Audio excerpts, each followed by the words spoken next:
नमस्कार, आवाज अड्डा में आपका स्वागत है। आपके साथ मैं हूं विपिन भट्ट। आम आदमी पार्टी की मुश्किलें लगातार बढ़ती जा रही है। अब एक बार फिर से आबकारी नीति को लेकर देश में अलग अलग ठिकानों पर करीब 6 से ज्यादा राज्यों में छापेमारी की गई है। इसके अलावा आम आदमी पार्टी के विधायक अमानतुल्लाह खान के यहाँ एंटी करप्शन ब्यूरो के रेड्स हुई हैं।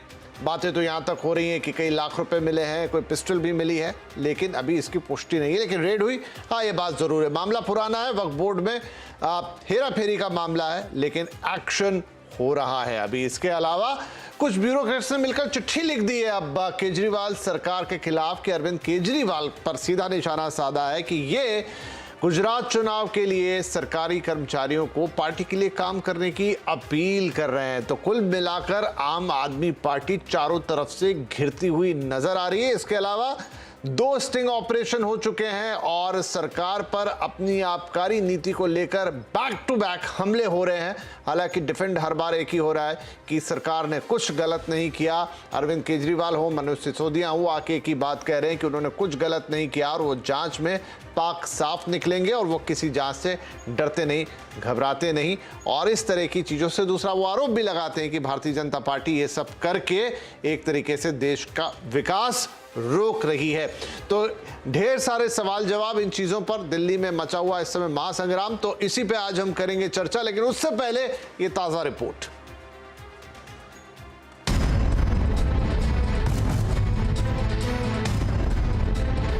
दिल्ली में नई शराब नीति में कथित घोटाले को लेकर ईडी के दूसरे राउंड का एक्शन दिखा। ईडी ने बेंगलुरु, हैदराबाद, नेल्लोर, चेन्नई और दिल्ली में शराब कारोबारियों के वितरकों से जुड़े करीब 40 ठिकानों पर रेड मारी। आंध्र प्रदेश में वाईएसआर कांग्रेस के एक सांसद के ठिकाने पर भी छापेमारी की गई। इससे पहले ईडी ने 6 सितंबर को भी देश भर में 45 ठिकानों पर छापेमारी की थी। इसके अलावा ईडी ने दिल्ली की तिहाड़ जेल में बंद दिल्ली के कैबिनेट मंत्री सत्येंद्र जैन से भी पूछताछ की। ईडी की छापेमारी को लेकर दिल्ली के मुख्यमंत्री अरविंद केजरीवाल केंद्र पर निशाना साध रहे हैं।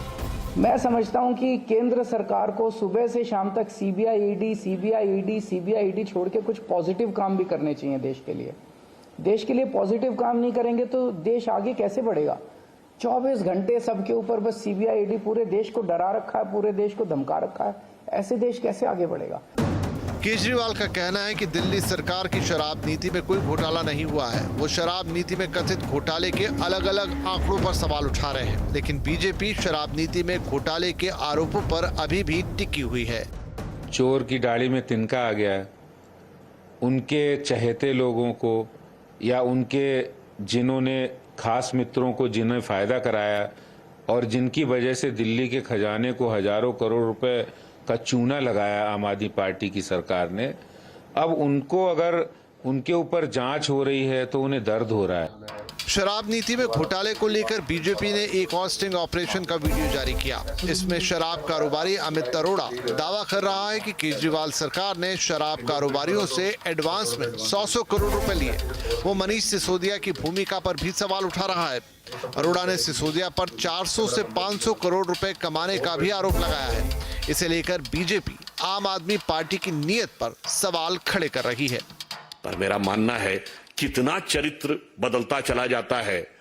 मैं ये कहना चाहूं कि सत्ता का जो नशा है जिसमें आज आम आदमी पार्टी सवार है, उसने उसके चरित्र को जितना बदला है भारत की राजनीति में शायद 7-8 वर्ष के कालखंड में किसी पार्टी का इतना चरित्र बदलते हुए नहीं देखा। हालांकि मनीष सिसोदिया बीजेपी के स्टिंग ऑपरेशन को खास तवज्जो नहीं दे रहे हैं। वो सीबीआई को उन्हें गिरफ्तार करने की चुनौती दे रहे हैं। अरेस्ट करें मेरे को, मंडे तक अरेस्ट करें, नहीं तो फिर मानो कि ये स्टिंग झूठा है और प्रधानमंत्री दफ्तर की बहुत बड़ी साजिश है और फिर माफी मांगे प्रधानमंत्री जी इस बात के लिए कि मेरे दफ्तर ने गलत साजिश की, गलत स्टिंग कराया, मेरी सीबीआई इसको सच साबित नहीं कर पाई। इस बीच दिल्ली में आप विधायक अमानतुल्लाह खान के घर भी एंटी करप्शन ब्यूरो की टीम जांच के लिए पहुंच गई। अमानतुल्लाह खान पर वक्फ बोर्ड में धांधली के मामले में एसीबी ने कई लोकेशन पर छापेमारी की है। हालांकि वो अपने आप को पाक साफ बता रहे हैं। भाई किसके इशारे पर ये काम कर रही हैं। जब भी हम इनसे बात करते हैं कि भाई आपका तो ये बनता नहीं है, जो एफआईआर है, एफआईआर का जो कंटेंट है और जो पीरियड है कानूनी तौर से आप सिर्फ उसके बारे में पूछ सकते हैं। लेकिन ये लोग कहते हैं कि हमें तो ऊपर से प्रेशर है। इधर रिटायर्ड ब्यूरोक्रेट्स ने भी केजरीवाल के खिलाफ नया मोर्चा खोल दिया है। 57 रिटायर्ड ब्यूरोक्रेट्स ने चुनाव आयोग को चिट्ठी लिखकर आम आदमी पार्टी की मान्यता रद्द करने की मांग की है। उनका आरोप है कि केजरीवाल चुनाव प्रचार के लिए सरकारी कर्मचारियों का इस्तेमाल कर रहे हैं। इसके जरिए गुजरात विधानसभा चुनाव जीतने की कोशिश की जा रही है। रिटायर्ड ब्यूरोक्रेट्स ने 3 सितंबर को राजकोट में केजरीवाल की एक प्रेस कॉन्फ्रेंस का जिक्र किया, जिसमें उन्होंने सरकारी कर्मचारियों से आपके लिए काम करने की अपील की। ये ब्यूरोक्रेट्स केजरीवाल की फ्री वादों की नीति को भी गलत मान रहे हैं। सवाल यह है कि क्या बीजेपी ने चारों तरफ से आपकी लामबंदी कर दी है? क्या ये इतनी मजबूत है कि अरविंद केजरीवाल का इससे बाहर निकलना मुश्किल होगा? स्टिंग ऑपरेशन का सच क्या है और इसकी भी जांच होनी चाहिए क्या? चौतरफा हमलों से आपको फायदा होगा या उसकी छवि खराब हो जाएगी? फिर ये सारी एक्सरसाइज गुजरात और हिमाचल चुनाव को देखकर की जा रही है, जहां आप बीजेपी को थोड़ी चुनौती देती दिख रही है। तो चलिए अब चर्चा की शुरुआत करेंगे। आज चर्चा के लिए हमारे साथ पैनल पर शामिल हो रहे हैं बीजेपी की प्रवक्ता अनुजा कपूर, राजनीतिक विश्लेषक रवि श्रीवास्तव, वरिष्ठ पत्रकार हर्षवर्धन त्रिपाठी, राजनीतिक विश्लेषक पीयूष जोशी और राजनीतिक विश्लेषक शिवम त्यागी। आप सभी का बहुत बहुत स्वागत है। तो और हमने आम आदमी पार्टी को भी आमंत्रण भेजा था, लेकिन उनका कोई प्रवक्ता आज इस बहस में शामिल होने के लिए नहीं भेजा गया या नहीं तैयार हुए। चलिए ठीक है, शुरुआत करते हैं। तो सबसे पहले अनुजा जी आपसे ही, अब वहां से तो कोई आया नहीं है, नहीं तो सवाल शायद मैं उनसे पूछता, लेकिन आप ही बताएं। अरविंद केजरीवाल साहब कह रहे हैं कि सरकार को तो कुछ सूझता नहीं है, सिर्फ सुबह शाम ईडी और सीबीआई, ऐसे देश कैसे चलेगा, और पूरे देश को डरा के रखा है। कितनी ही इंटरेस्टिंग बात है जो सीधा डीसीसी करता हो, मतलब डायरेक्ट कैश करप्शन, वो इस तरह की बातें करते हैं। मैं आपको जरा मैं बड़ी हैरान हूं देखकर अरविंद केजरीवाल जी की पुराना, अगर आपको टाइम याद दिला दूं तो कुछ रिसर्च सामने आई सर। अन्ना हजारे जी के टाइम पर मोमेंट पर एक शख्स हैं जो ब्लॉगर है, जिनको इन्होंने बाद में मानना के लिए इनकार कर दिया। उनका नाम है राजू पुरेलकर। इन्होंने इस बात के लिए बताया कि अरविंद केजरीवाल जी ने 200 करोड़ का घपला किया अन्ना मूवमेंट टाइम पे, और अन्ना जी ये बताते हैं कि 3 करोड़ लोगों ने डोनेट किया था। तो ये आज का काम नहीं है, ये बहुत पुराना गेम खेल रहे हैं और इनको हर चीज के बारे में पता है। अब आप देखिए कि अंजलि दामनिया लैंड स्कैम्स था, उसके अंदर भी ये उन्हीं लोगों को ही टिकटे भी कहीं ना कहीं संबंध है। डायरेक्ट कैश करप्शन जहां पर ऑटोमेटिक चल रहा है। और बड़ी इंटरेस्टिंग बात सर, इनके सामने ये भी नजर आता है कि अरविंद केजरीवाल जी जहां पर अपने आप को बचाने की कोशिश करते हैं, वहीं पर इनके जो मॉडल हैं, कहे हुए मॉडल, जहां पर ये कहते हैं जी हमारा स्वास्थ्य मॉडल वर्ल्ड स्कैम के अंदर बड़ा सबसे नंबर 1 आता है, हमारा एजुकेशन मॉडल वर्ल्ड स्कैम में नंबर 1 आता है, हमारा जो शराब का घोटाला है वो उसमें भी हम नंबर 1 है। आप बताइए सर, एजुकेशन स्कैम ₹326 करोड़ का स्कैम है। लिकर स्कैम सर पंजाब के अंदर 500 करोड़ का है, दिल्ली में तो 9,500 ये करोड़ तो टाप ही गया है। और हेल्थ स्कैम आप इमेजिन कीजिए सर, ₹1256 करोड़ है। और अभी तो डीटीसी का स्कैम सर, जो 100 बसेस, लो प्रोफाइल बसेस जो लेनी थी, उनका जो कांड है, उसके मेंटेनेंस का जो कांड है सर, आप देखिए सर, आप याद है हम लोग एक मनी हाइस्ट पिक्चर देखते थे, वो सीरीज है, कमाल की सीरीज है, मजा आता था ना, जो उसके अंदर जो प्रोफेसर था, सर ही इज दैट। मैं हैट्स ऑफ करती हूँ अरविंद केजरीवाल जी को कि कांग्रेस को पीछे छोड़ दिया सर इन्होंने, और जिस तरीके से इन्होंने यहाँ पर कांड किया है। पर एक बात बताऊं, जिन लोगों की इन लोगों ने करप्शन इतना और एक्सटॉर्शन, सर एक्सटॉर्ट कितना किया इन लोगों ने, ये आपने 2 स्टिंग ऑपरेशंस में देखे कि लोग खुद बताने की कोशिश में है कि स्टिंग ऑपरेशंस के जरिए कि किस तरीके से अरविंद केजरीवाल कहां स्कैम। और सर अभी यहाँ पे रुकेगी नहीं ये बात सीबीआई और ईडी की जहां पर ये बात करते हैं, जी जी, सीबीआई ईडी को कांग्रेस ने भी बहुत बातें कही और कांग्रेस के ही एक स्पोक्स पर्सन ने कहा क्या सीबीआई अपने काम को खतरे में कभी डालेगा? क्योंकि अगर वो काम को खतरे में डालेगा तो सुप्रीम कोर्ट में कैसे जवाब दे पाएगा? ठीक है मैम, ठीक है। तो ये आप कह रहे हैं कि शुरू से घोटाले का रिकॉर्ड है और सब वही है। अब ये है कि ये कब साबित होगा और कैसे होगा, क्या नहीं होगा, दोनों तरफ से अपने आरोप प्रत्यारोप है। रवि श्रीवास्तव साहब, लगातार आप तो इन बहस में आते ही रहे, लेकिन हर बार जब हम बैठते हैं बातचीत करने के लिए तो एक नया आरोप लगा होता है, कोई स्टिंग सामने आ गई होती है, कोई एक जगह फिर छापे पड़े होते हैं, कुछ ना कुछ तो धुआं अगर उठ रहा है तो आग लगी होगी। बीजेपी ने विपिन जी अभी कल एक वीडियो जारी किया, उसको ये स्टिंग कहते हैं। मुझे उसमें स्टिंग कुछ नजर नहीं आया, क्योंकि स्टिंग के अंदर जो आदमी होता है उसको पता नहीं होता कि कौन पूछ रहा है। ये वीडियो है, एक तरीके का वीडियो इंटरव्यू है एक मिस्टर अमित अरोड़ा का। वो खुद कह रहे हैं कि मैंने इतने पैसे दिए, इतने पैसे लिए। तो भाई सबसे पहले आप ये वीडियो जाके सीबीआई के हवाले करिए, सीबीआई उस आदमी को अरेस्ट करे जो ऑन कैमरा पैसे लेने देने की बात कर रहा है। और मजे की बात यह है कि कल आपके ही एक बड़े, आपके नहीं, एक और प्रतिष्ठित चैनल पर इनके प्रतिष्ठित स्पोक्स पर्सन बीजेपी के श्री डॉक्टर सुधांशु त्रिवेदी बोले ये वीडियो आपने जारी ही नहीं किया है।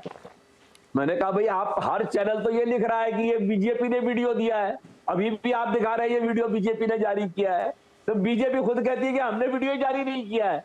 तो ये जो इस तरीके का फेक, अनसब्सटेंशिएटेड, अनऑथेंटिकेटेड एक वीडियो, एक इंटरव्यू लेके बदनाम करने के लिए अब आज अमानतुल्लाह भी एसीबी के घेरे में आ गए और रिटायर्ड 56-57 ब्यूरोक्रेट भी आ गए पीछे से, 40 ठिकानों पे रेड भी हो गई है सब जगह पे।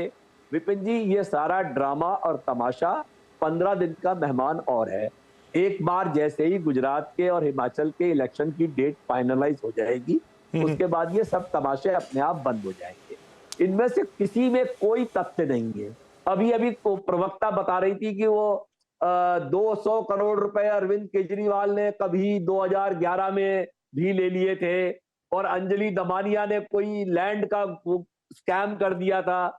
मान्यवर, मैं इन सब लोगों के साथ 11 साल से काम कर रहा हूं, मुझे अच्छी तरह से मालूम है ना तो कोई घोटाला हुआ था, और ना अगर घोटाला हुआ था तो जाए पुलिस की जांच कराए, FIR फाइल करे, उन पे कार्रवाई। वैसे जी रवि साहब, मुझे अच्छा लगता है ये सारी बातें आज आम आदमी पार्टी के प्रवक्ता खुद आके बोलते, पर ठीक है कोई बात नहीं, आना चाहिए था जब इतने आरोप, इतने प्रत्यारोप। तो और जब वो कहते हैं कि भाई सब पाक साफ है, सब गलत, कुछ भी नहीं है, तो फिर आके बात करनी चाहिए, बचना नहीं चाहिए। एनीवेज, हर्षवर्धन त्रिपाठी, ये बताइए कि हर बार ये एक बात आती है कि बस ये चुनाव हो जाएगा तो सब शांत हो जाएगा, चुनाव ये हो जाएंगे गुजरात के तो सब शांत हो जाएगा। क्या ऐसा ही है कि इतनी सारी कवायद सिर्फ इसलिए कि बस एक चुनाव हो जाए, वहां पर थोड़ा बहुत पार्टी पीछे चली जाए, आगे चली जाए, उसके बाद सब छोड़ देंगे? क्या लगता है आपको ऐसा होगा?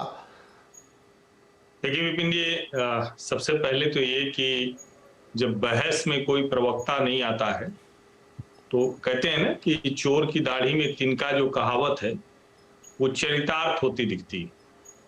और कोई और मसला हो, कोई ऐसा संवेदनशील मसला हो जिसपे नई प्रवक्ता को बोलना चाहिए, तो वो जायज है, उनकी अपनी कहें कि अपना विशेषाधिकार है। लेकिन अगर प्रवक्ता उस पार्टी का ना आए जिसके उप मुख्यमंत्री पर इतने गंभीर आरोप हैं, तो फिर ये जरा हजम नहीं होती ये बात कि प्रवक्ता क्यों नहीं आना चाहता है। तो दरअसल प्रवक्ता डरा हुआ है, पार्टी डरी हुई है और अब उसको कुछ सूझ नहीं रहा है। अब जो लोग ये कह रहे हैं, मुझे बड़ा आश्चर्य होता है कि अभी रवि जी ने कहा कि ये गुजरात चुनाव तक है। मैं ये तो मान सकता हूं कि गुजरात चुनाव तक भाजपा भी चाहेगी कि अच्छा ही है कि थोड़ा थोड़ा ये ताकतवर होते रहें तो कांग्रेस का वोट कुछ और कट जाए। लेकिन ये मैं नहीं मान सकता हूं कि ये गुजरात चुनाव के बाद खत्म हो जाएगा। यही कहा जा रहा था कि पंजाब चुनाव के बाद सत्येंद्र जैन का भी मामला खत्म हो जाएगा। क्या हुआ?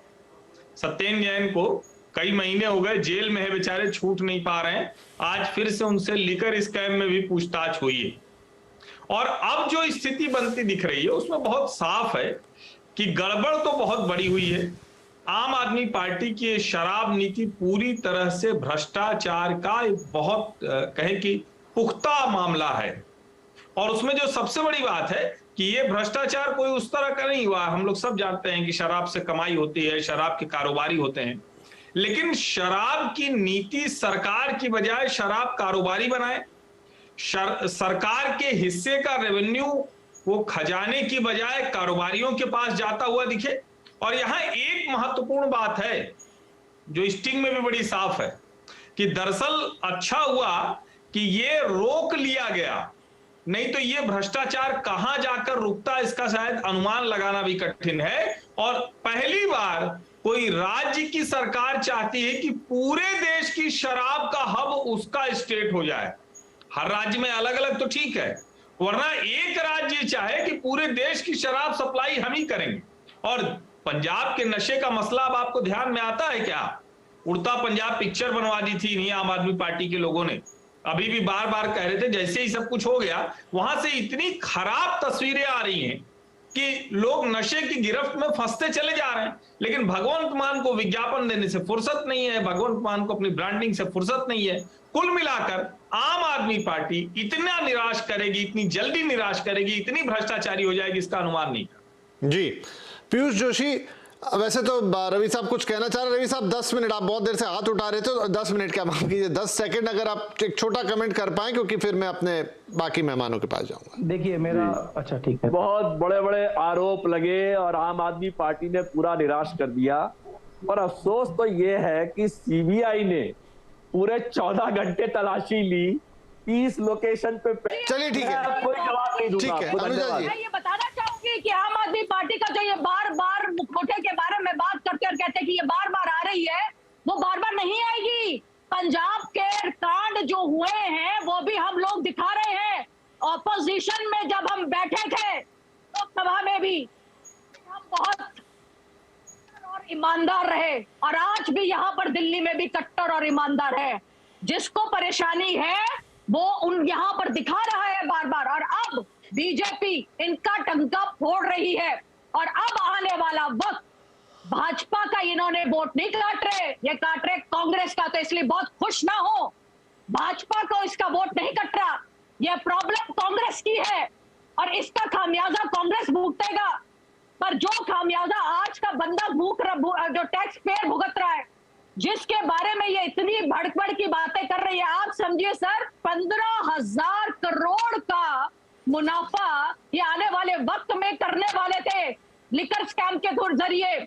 आप समझिए कि किस तरीके से इन्होंने मोनोपोली खेली, कितना बड़ा यहाँ पर कांड करा, डीटीसी के अंदर लेकर आए। सर एजुकेशन से रिलेटेड आप चीजें देखिए, आगे आपको नजर आएगा कि किस तरीके से गौरव भाटिया जी जब सड़क पर उतरे, ये सोच बता दो मैडम बाकी प्रवक्ताओं को जाके आपके, जब भारद्वाज जी ने दिखाया कि देखो 1966 मैडम ये सोच आप आपके बाकी प्रवक्ताओं को बता दीजिए कि 15,000 करोड़ 9,500 करोड़ का डेटा कहाँ से आ रहा है आपके पास? पता चलेगा कि कितना झूठ बोलते हैं आम आदमी पार्टी। अरे जिसने पहले से ही फोर्ड फाउंडेशन ली से 4 लाख रुपए ठीक है, ठीक है, ये डेटा ठीक है। पीयूष जी मेरा एक सवाल है, पार्टी के डेटा का सोर्स पूछ लीजिए 9,500 करोड़। ठीक है एक रवि जी पीयूष जी दोनों से आप दोनों ही राजनीतिक विश्लेषक हैं, आप कोई संबंध भी अगर आम आदमी पार्टी से है तो ठीक है, कोई उसमें प्रॉब्लम की बात नहीं। अनुजा मैडम जो भी कह रही है वो भी ठीक है, लेकिन मेरा एक मौलिक सवाल है। वो सवाल ये है कि जो होगा वो होगा, अभी तो जांच चल रही है, लेकिन आप किसी भी पार्टी को, भले ही वो बीजेपी हो, भले ही वो कांग्रेस हो, भले ही वो आम आदमी पार्टी हो या देश की कोई और पार्टी हो, उसे आप एक सर्टिफिकेट कैसे दे सकते हैं कि यही ईमानदार है? मैं जस्ट मौलिक सवाल पूछ रहा हूं, मैं ना किसी डेटा में जा रहा हूं ना मैं किसी और चीज में जा रहा हूं कि ये तो सब सही है और वो सब गलत है। क्या ऐसा होता है कभी? बिल्कुल भी नहीं होता है, एब्सोल्यूट्स में कभी नहीं होता है, ये बात बिल्कुल सही है। हर पार्टी में कुछ रोग एलिमेंट्स रहते हैं जो पार्टी में पहले आए भी थे और उन्हें बाहर का रास्ता दिखाया भी गया। दूसरी बात यह है, जब आप किसी व्यक्ति के साथ में काम करते हैं और कई सालों से काम करते हैं तो आप उस व्यक्ति के आचार विचार और व्यवहार सबको जानते हैं, और आपको समझ में ये उस व्यक्ति के बारे में पता रहता है कि ये व्यक्ति ईमानदार है कि ये व्यक्ति बेईमान है। इसलिए जब पंजाब के स्वास्थ्य मंत्री की बात आई तो उसके साथ में सरकार और आम आदमी पार्टी नहीं खड़ी हुई। जब दिल्ली के स्वास्थ्य मंत्री की बात आई, जिनके मॉडल को यूएनओ ने और कोफी अन्नान ने और वॉशिंगटन पोस्ट ने सराहा है, तब पार्टी उसके साथ खड़ी हुई, क्योंकि अरविंद केजरीवाल जी और आम आदमी पार्टी जानती कि सत्येंद्र जैन जी ईमानदार है। तो ऐसे जब कभी भी कुछ रोग एलिमेंट्स मिले हैं पार्टी से, तो उन्हें बाहर का रास्ता दिखाया गया है। पर जो ईमानदार है उनके साथ में भी आप खड़े नहीं रहेंगे तो आप फंक्शन कैसे करेंगे? जो मेन पूरा मोडस ऑपरेंडी है वो यही है कि दिल्ली का जो क्वासी स्टेटहुड है, उस क्वासी स्टेटहुड को यूज करके और जो पेपर वर्क है, सारा पॉलिसी पैरालिसिस का एक जो स्टेट है वो डाल दिया जाए, डेटा का कोई सोर्स बताया नहीं जाए और ये बात करी जाए। अरे मैडम आप फिर चालू डेटा का सोर्स बता दो। नहीं ठीक है, सुन लेते हैं उनका ये मानना है। इतने ईमानदार है तो बेल क्यों नहीं मिल रही उन्हें? आप करवा डेटा दीजिए का ना। सोर्स बता दो मैडम। 9,500 करोड़ और 15,000 करोड़ रुपए जो आपने बताए हैं घोटाले के, ये सोर्स क्या है? मनीष सिसोदिया जी की FIR है ना सर, क्यों नहीं गए सुप्रीम कोर्ट? तो आप कोर्ट को नहीं करवाई आपने? अरे मैडम मनीष सिसोदिया को कितने पैसे मिले बताओ तो सही आप। बताइए ना। अरे ऐसे थोड़ी बात होगी। CBI और ED की आपको परेशानी है तो आप ED की आप जाके बात नहीं हो उसकी पाएगी। जाके उनसे बात कीजिए। चीख के बात नहीं हो पाएगी मैडम। भाजपा उसके अंदर है, आपको CBI से चिल्लाने से बात नहीं हो पाएगी। तकलीफ है, आप जाइए। हाँ रवि जी आपके पास भी।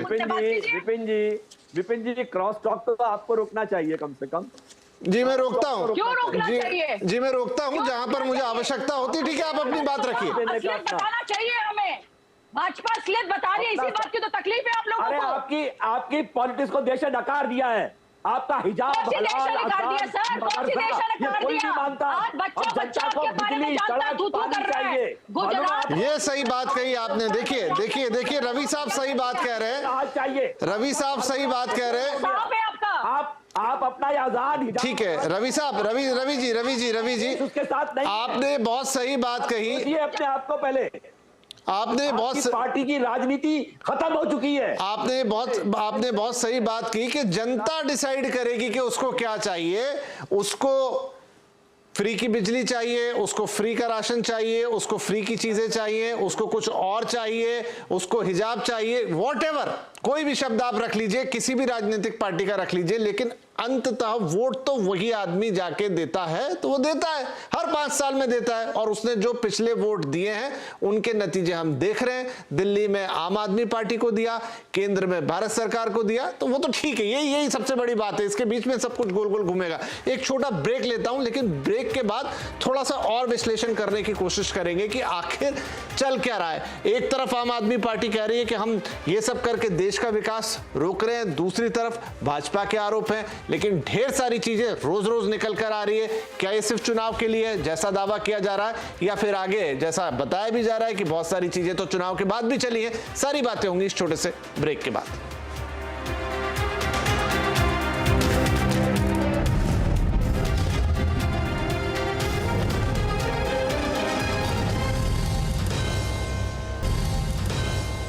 अड्डा में बात हो रही है आम आदमी पार्टी क्या दबाव में आ गई है। बैक टू बैक कहीं स्टिंग ऑपरेशन, CBI की रेड्स, अमानतुल्लाह खान के यहाँ ACB की रेड और बहुत कुछ, और सत्येंद्र जैन से पूछताछ और IAS ऑफिसरों की चिट्ठियां और बहुत कुछ। ये रोज चल रहा है इस मामले में, आरोप प्रत्यारोप का दौर। लेकिन थोड़ा इससे आगे बढ़ के भी बात करते हैं, कुछ और पॉइंट्स को भी लाते हैं। हर्षवर्धन त्रिपाठी, आप चूंकि बड़े राजनीतिक विश्लेषक यहाँ बैठे हुए हैं, मुझे बताइए कि जो भी कुछ हो रहा है अब, ये है सब राजनीति ही और राजसत्ता के लिए सारी बातें हैं, चाहे कोई भी पार्टी हो। आम आदमी पार्टी को ये जो कुछ घट रहा है, इसका फायदा होगा या उसका नुकसान होगा? या तो उसकी छवि इतनी दागदार होगी कि ये पार्टी भी करप्ट है जो दावा करती थी इतने ज्यादा राजनीति में शुचिता का, या फिर उनको एक बेनिफिट मिल जाएगा कि भाई अंडरडॉग हैं, इनको तो सताया जा रहा है और इस तरह की चीजें। देखिए विपिन जी, सबसे पहले तो ये कि देश में एक से एक भ्रष्टाचारी, लालू जी तो दोषी है ना, लेकिन उनकी पार्टी बिहार में अच्छे नंबरों से है, तो सरकार में आ गई नीतीश जी के साथ। तो इसलिए भ्रष्टाचारी होने के बाद वो कहीं सफल नहीं होगा, ऐसा नहीं होता है। लोकतंत्र में जनता विकल्प देखती है, और अरविंद जी की पार्टी को जनता ने वहां देखा, या अकाली दल और भाजपा की जो सरकार थी या कांग्रेस की जो सरकार थी, उससे बेहतर विकल्प माना और प्रचंड बहुमत से जिता दिया पंजाब में। दिल्ली में भी यही हुआ कि 15 सालों की शीला जी की सरकार के बाद जिता दिया। और जहां तक रही बात कि अरविंद केजरीवाल को क्या इस तरह की राजनीति का फायदा मिलता है, बिल्कुल फायदा मिलता है। एक बड़ा वर्ग है जो नरेंद्र मोदी भारतीय जनता पार्टी के खिलाफ खड़ा होता है, तो उसको विकल्प देखने की जरूरत होती है, और वो विकल्प देखने में देखता है कि कौन सा नेता है, कौन सी पार्टी जो कुछ करता दिख रहा है।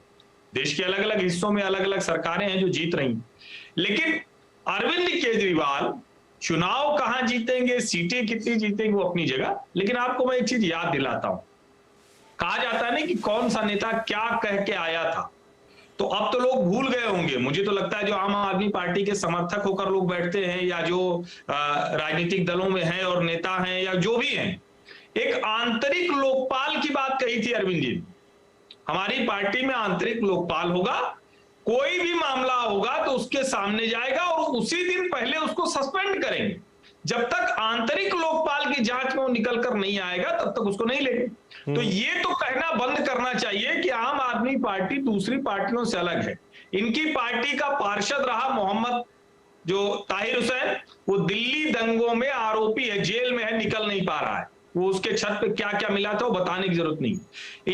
इनका एक मंत्री जिसको खुद अरविंद केजरीवाल ने निकाला, पंजाब में इनकी सरकार शुरू ही होती है और स्वास्थ्य मंत्री को जेल भेजना पड़ जाता है। इनके कई मंत्रियों के ऊपर आरोप लगे, जिसमें सत्येंद्र जैन जेल में है, मनीष सिसोदिया जेल जाने की बारी में है, कैलाश गहलोत जो ट्रांसपोर्ट मिनिस्टर हैं उनके ऊपर भी सवाल हैं। सवाल अब ये नहीं कि अरविंद केजरीवाल की पार्टी कितनी डिफरेंट रहेगी, डिफरेंट तो नहीं रह गई, क्या इसका लाभ मिलेगा?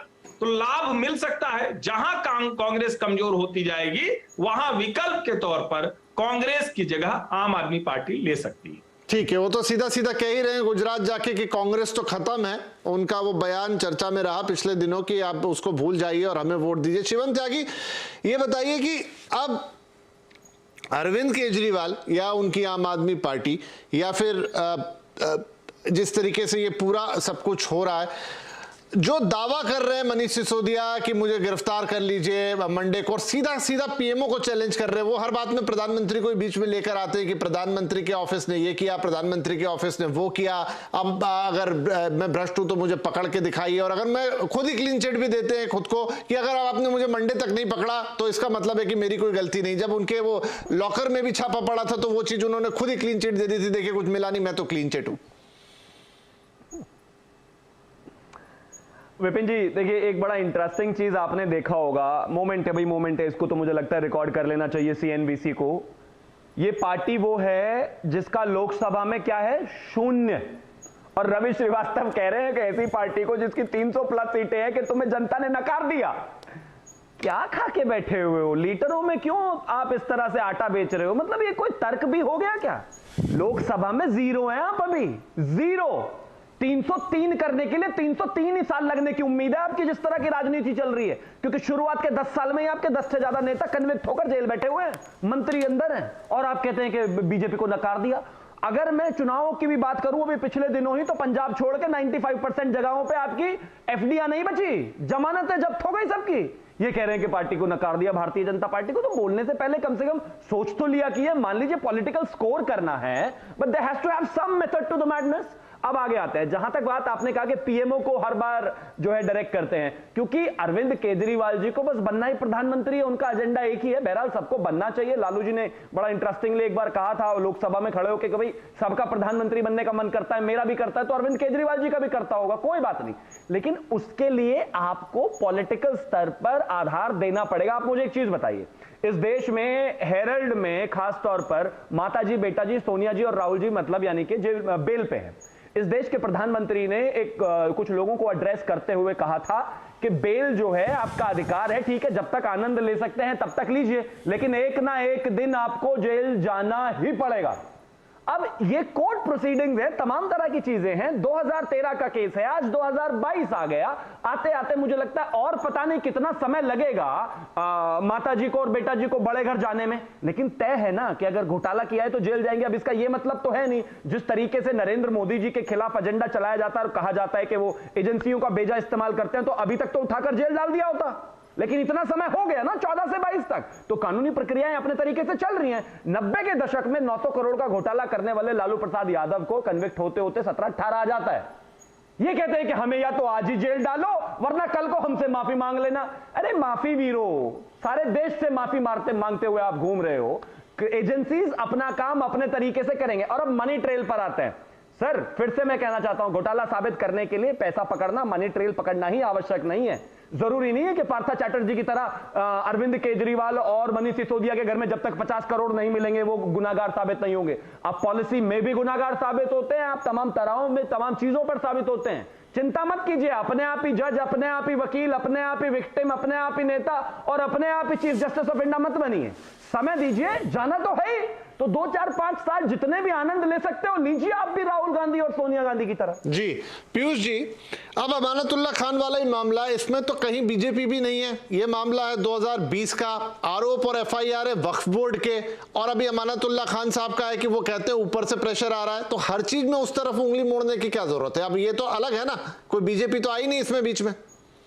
देखिए भट्ट साहब, प्रत्यक्ष को प्रमाण की आवश्यकता नहीं है, ठीक है। ये इसलिए बोला जाता है क्योंकि जब मैं मध्य प्रदेश के स्टेट से आता हूँ, यहाँ पे स्टेट ऑडिटर जनरल एक रिपोर्ट लिखते हैं कि महिलाओं और बच्चों का जो पोषक आहार है वो उसमें बड़ा घोटाला हुआ है। ये आम आदमी पार्टी की रिपोर्ट नहीं है, कांग्रेस की रिपोर्ट नहीं, किसी विपक्ष की रिपोर्ट नहीं है, ये स्टेट ऑडिटर जनरल की रिपोर्ट है।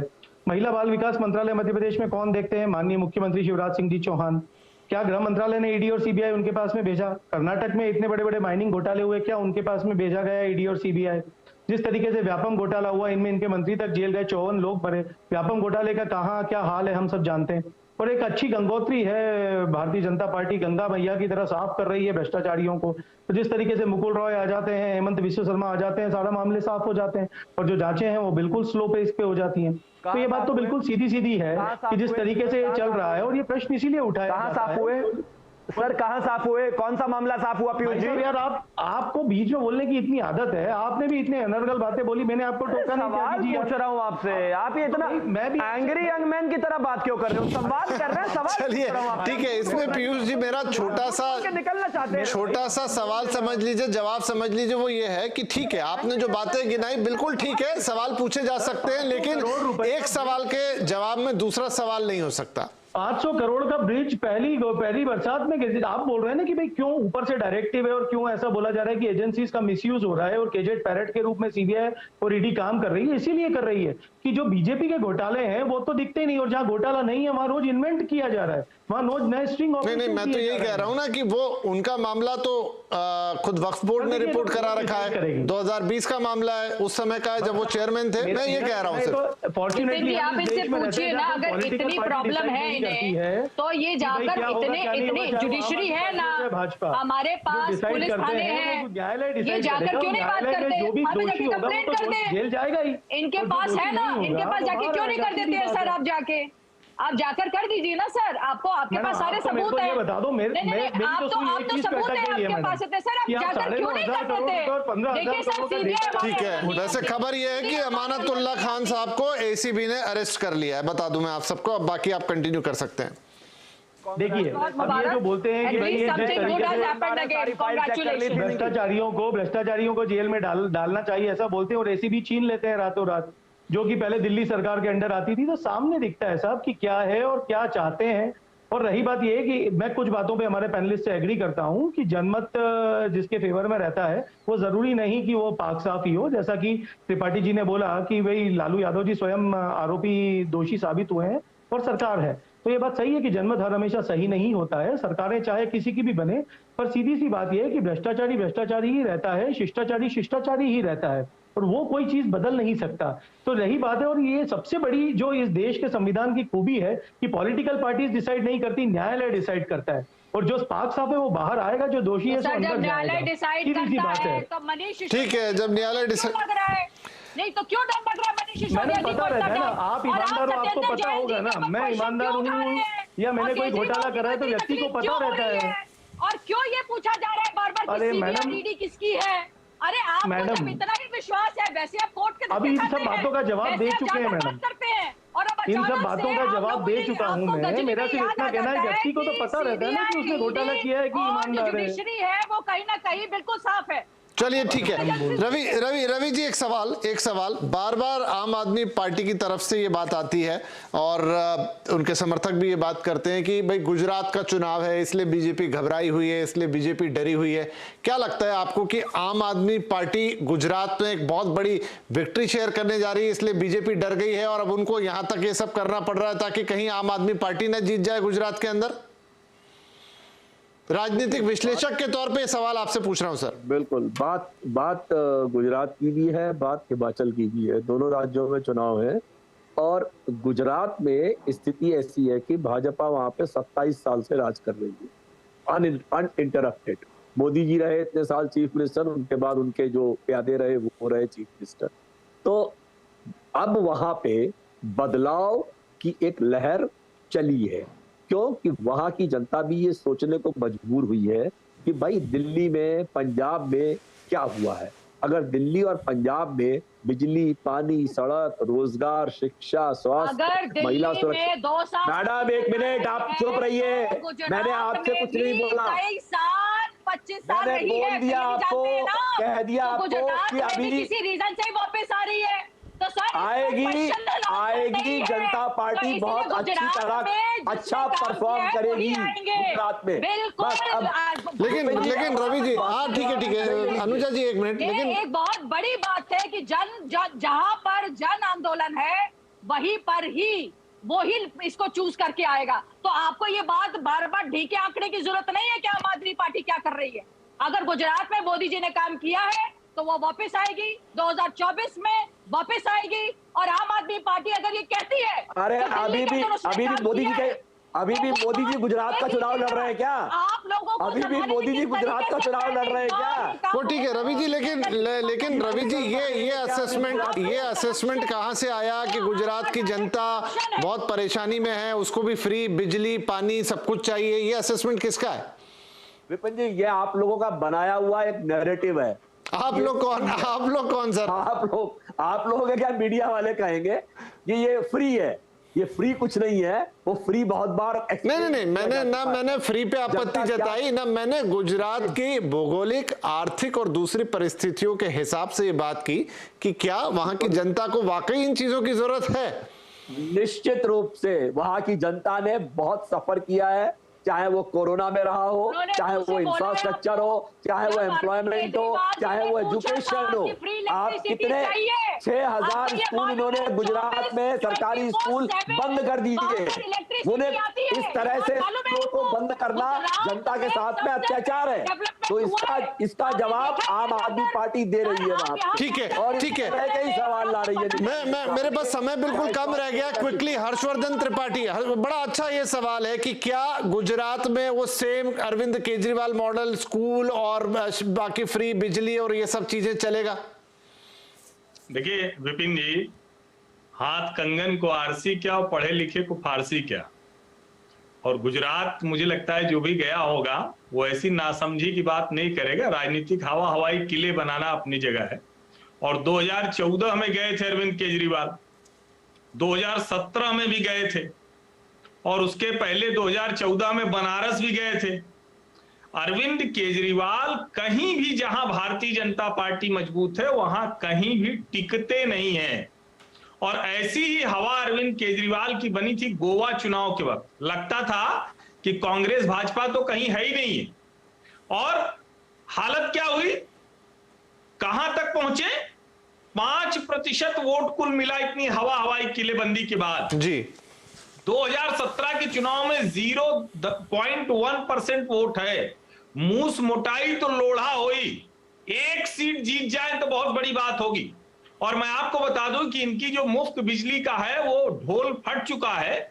दिल्ली में खुद अरविंद केजरीवाल ऐलान कर चुके हैं कि भैया जो मांगेगा उसको बिजली मिलेगी, क्योंकि अभी तक केंद्र की कृपा से अधूरे राज्य के मुख्यमंत्री थे। यहां सब कुछ सब्सिडी का पैसा देते थे 10,000 करोड़ का रेवेन्यू डेफिसिट हो गया है दिल्ली सरकार का। अब उनको समझ में आ रहा है कि राज्यों में ठीक है, क्योंकि मेरा समय, उनके मॉडल की ढोल एकदम फट चुका है। ठीक है, मेरा समय समाप्त हो गया है, लेकिन चर्चा अच्छी रही आप, क्योंकि रोज ये मुद्दा नए चीजों को लेकर आ रहा है। जैसा शुरुआत में ही कहा था, रोज अलग अलग घटनाएं घट रही हैं, स्टिंग छापे, ये वो तमाम तरह की चीजें, आरोप प्रत्यारोप का दौर दोनों तरफ से है, घोटाले की बात है, दूसरी तरफ से सवाल आता है कि फिगर ऐसा है वो है, तमाम चीजें चलती रहेंगी। लेकिन जो बात मैंने कही कि देखिए, मैं हमेशा अपनी डिबेट को यहीं पे खत्म करने की कोशिश करता हूं, क्योंकि एक लोकतंत्र है। यहाँ पे आम आदमी पार्टी की भी सरकार है, यहाँ पर बीजेपी की भी सरकार है, कांग्रेस की भी सरकार है, कुछ और पार्टियों की भी सरकार है, और उनको चुनने वाली होती है जनता। आप अपनी बात रखिए, अपनी चीजें बोलिए, अपनी चीजें करिए, जनता को सब पता चलता है कि कौन क्या कर रहा है और उस हिसाब से ही वो निर्णय लेती है। हालांकि मुद्दा यही खत्म होता नजर नहीं आ रहा है, ये अभी चलेगा और मुझे लगता है ये चुनावों के बाद भी चलेगा, जैसा कुछ लोगों का कहना है कि शायद उसके बाद खत्म हो जाएगा, और हम इस पर चर्चा करते रहेंगे और कभी ना कभी इसके किसी सिरे पे जरूर पहुंचेंगे। बाकी आज की चर्चा में शामिल होने के लिए आप सभी का बहुत शुक्रिया। नमस्कार।